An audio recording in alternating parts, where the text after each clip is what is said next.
Now, I know this video is going to be unpopular, and I'm going to try to keep it as measured as possible. But yesterday, when a YouTuber I really enjoyed uploaded a video demanding his subscribers vote for the person he endorsed and shaming all people who might not share the same opinion, I couldn't believe what I was watching. Now, regardless of his political views, I've always enjoyed Casey Neistat, and if he had simply put out a video saying who he was voting for, whether I agreed with it or not, I'd still watch his content. It doesn't matter. I think you all know that I have some strong opinions about this year's election, but that's not what this is about. It's about cowardly tactics and abuse of influence.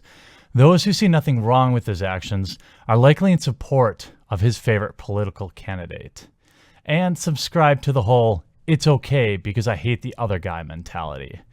Let me be clear. I absolutely give zero fucks who someone is voting for. That's the whole point of democracy. We all get to go to the polls and cast our votes in November. If you are losing friends over this, or any election, you're not doing it right. It's safe to say that I'm in the overwhelming minority in my group of friends in terms of my political views, but we never let that get in the way. I have voted 3 times in my life, and I believe each time for a completely different political party. Nowhere outside the internet have I seen such polarized opinions, people using shame and hate against people who do not mirror their own beliefs, and it is truly sad. You are being molded by some of your favorite content producers, as well as corrupt media, to hate those who stand against the commonly accepted narrative. The problem is, these are the same outlets who misrepresent exactly what that is. I mean, news outlets like CNN, who are basically disregarded as a story-spinning shill nowadays. And yet, what is the common person supposed to do for their news? How are you supposed to make informed decisions when you can't trust the news that you're watching on TV or articles you're reading on the internet? It's not easy. What Casey did is deplorable. It's a scare tactic. Get in line or get out. Do not believe that those are your only 2 options. You are entirely within your right to go to those polls in November and write in Jace the Mind Sculptor. That's what democracy is all about. The biggest drawback, of course, of our 2-party system is that you will almost assuredly be voting between a giant douche and a turd sandwich this year and every election year. Some people, like myself, have gotten too old to fight the power and vote third party, so we pick a candidate we think will cause the least damage. I, of course, take solace in each election cycle that we will get a new one in just a few years, and the president themselves wields very little actual power. That's the great thing, people. If we so choose, whoever wins this election, we can change it again in a few years. Don't take your voting advice from YouTubers. Make up your own mind. If you really care, try to collect information from a multitude of sources and draw your own conclusions. That's what I do. It's really the only way. I know going in, reading articles on CNN that they've spun it. I know reading articles on Fox that they've spun it. Every major media outlet has bias, donations, investors to keep happy. So you just have to do the best you can. This is the world we live in.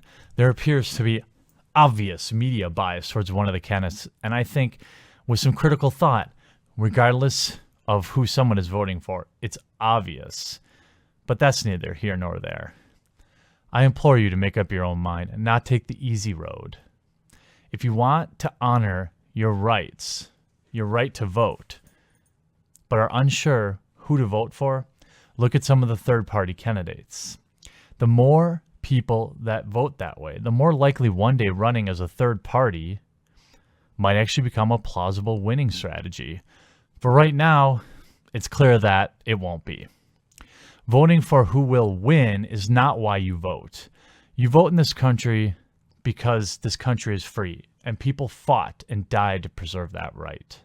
Heck, Go in and write yourself in if that's what you want. It's about honoring our freedom and not picking who wins.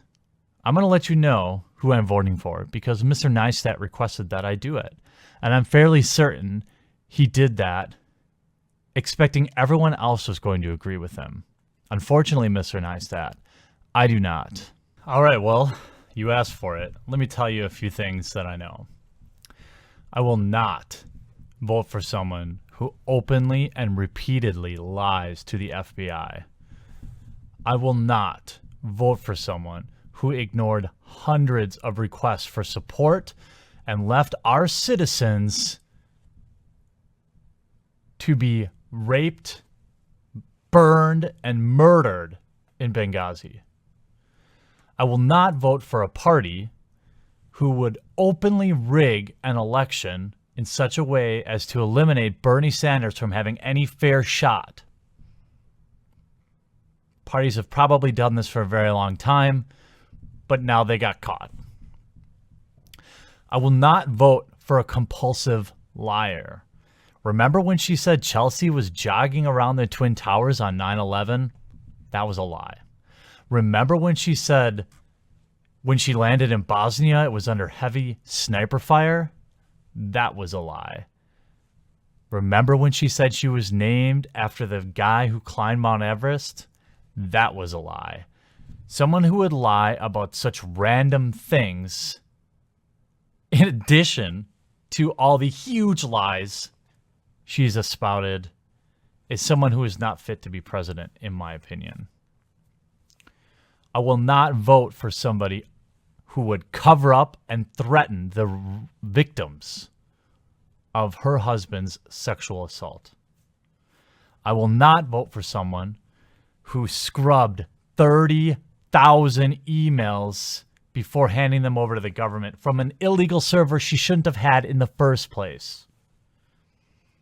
I will not vote for someone who uses their foundation to solicit millions of dollars from overseas interests that will undoubtedly have a quid pro quo effect should they gain office. I will not vote for somebody who is 100% part of the establishment that is destroying this country. I will not vote for someone who laughed and happily defended a child rapist and is quoted as saying, he took a lie detector test.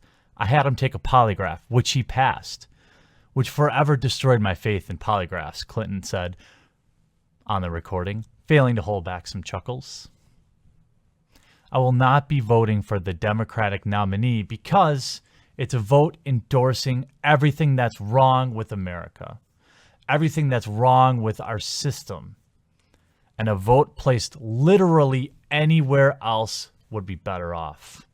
Now, after hearing this and all of the other long lists of reasons to not support our Democratic nominee, if you choose to still vote for her, we can still be friends. That's the beauty of politics. I don't hold it against you. It's your vote. You do what you want with it, just as I will do what I want with my vote. And I wish 100% of everyone else would do what they want with their votes.